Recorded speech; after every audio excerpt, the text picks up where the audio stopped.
पले करनी चाहो बातो पल अब ही जरूरी सुन ले हाथ नहीं के घोपल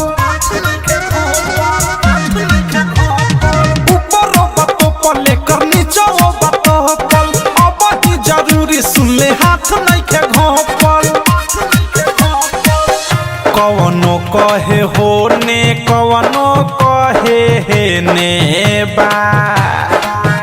कवनो कहे होने कवनो कहे ने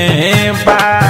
तो लोकेशन चालू कहर ये कर ढोरी के नेबा तो लोकेशन चालू कहर ये कर ढोरी के नेबा तो लोकेशन चालू कहर ये कर ढोरी के नेबा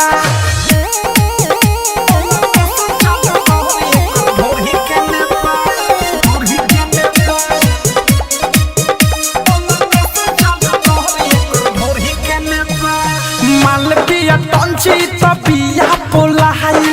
ऊपर से नीचे ले बाटे गेलाई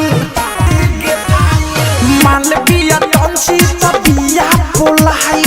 ऊपर से नीचे ले बाटे गेलाई लागताटे महालई पियो रछेने बा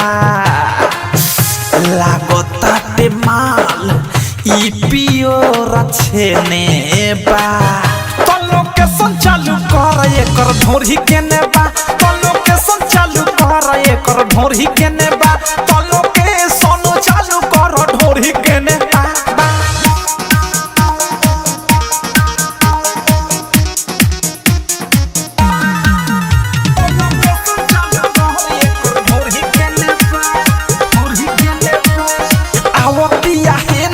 साध निशाना लहंगा में बाटे एकरा गजबे खजाना अवधि से राइटर थारू साध निशाना अनुराग मिसाइल बाटे गजबे खजाना रसदार चीज देख आइल एने बा